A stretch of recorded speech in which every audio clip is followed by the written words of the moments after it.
Welcome to The Composer's Corner.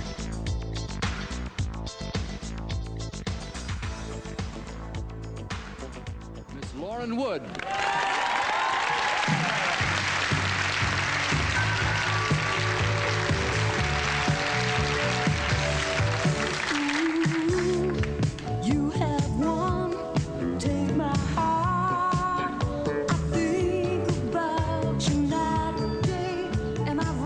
The song became Lauren's first hit, reaching the top 20 in pop, number 3 in adult contemporary, and even hitting number 1 in Nashville.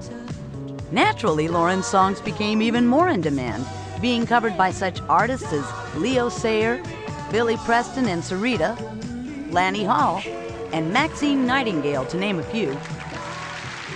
Lauren went back into the studio with 2 new producers, Peter Bonetta and Rick Chudikoff, to record the next album for Warner's, Cat Tricks.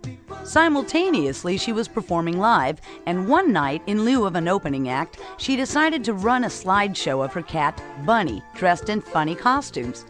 The overwhelmingly positive response of the audience inspired Lauren and photographer Sherry Barnett to partner up in creating a new business, Cat Tricks Publications. Meanwhile, Cat Tricks, the album, included a song called Fallin' on it. While it was one of Lauren's favorites, Warner's disagreed, telling her that because the song had no chorus, it could never really be a hit. And because there was no obvious hit, well, they never really got behind the record. And subsequently, they dropped Lauren from the label. Though she was without a label for the next 9 years, her songs and voice were still in demand, as well as her appearances in popular TV shows. Anyway, I was having some trouble getting in, and Lauren Wood was playing. I really wanted to.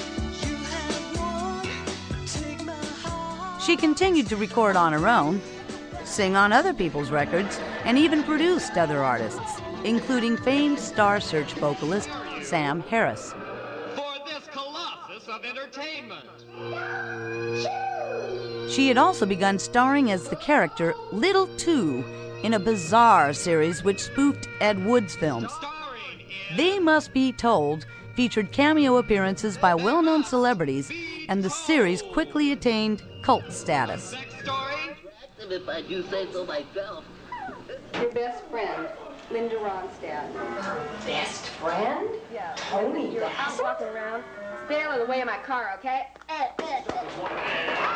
know your stuff is wonderful, but as far as the rest of the world is concerned, they think that it's slump, it's worthless, totally worthless. But in 1990, her life was to change radically and unexpectedly. A movie called Pretty Woman, starring Richard Gere and Julia Roberts, featured one of Lauren's songs, Fallin', which soon found itself rising to the top of the charts. To date, the soundtrack has sold over 16 million copies, and the song, Fallin', has become one of the most requested love songs in radio and wedding history. Recorded by many artists in many languages, Fallin', the no-hit song that Warner's had passed on, put Lauren back on top again, as a songwriter, as a vocalist, and as a performer. Meanwhile, Cat Tricks Publications was named Company of the Year by Entrepreneur magazine, and Lauren's voice had become as distinctive as her songs. She could be heard singing in commercials. Seems like a hassle. Screw it. And TV series as well. I love that song.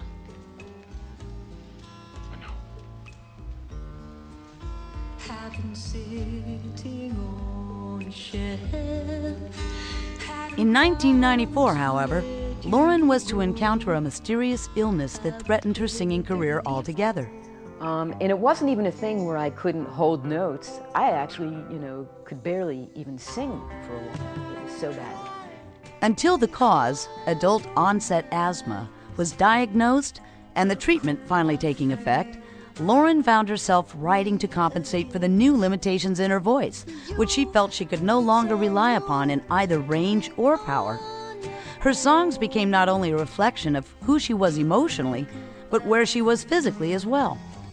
Once the problem was resolved a few years later, Lauren continued to record on her own and perform both domestically and internationally. In 1998, she released her first CD under her new label, Bad Art Records, which met with great reviews and substantial sales. While not particularly enjoying the business end, she still managed respectable sales and excellent reviews through radio and TV promotions and publicity. Song, Fallen, from the movie Pretty Woman. Sing it, girl. Her songwriting had expanded to include creating songs for cartoons. And her vocalizing now includes character acting. Almost as much fun as being perfectly squeakily clean. No, really, I'd wager you were planning to alert the authorities to fly in and pick me up the moment I got there. Lauren Wood continues her father's legacy of love for animals, embracing them and contributing to their well-being any chance she gets. She continues to honor her mother's faith in her creativity by writing and recording new material, constantly exploring, reinventing, and redefining herself in the process. Her most recent release, Love, Death, and Customer Service, continues her legacy of expression with a maturity that can only come from the experiences of life, which often takes us full circle. The two cousins, Lauren and Nobi, continue to play and perform together even today with the same wacky joy they had as children, unrestrained and undaunted. And through Lauren's music, we're reminded that, in spite of all the challenges and restrictions in life, the soul of the true artist can almost always be found playing.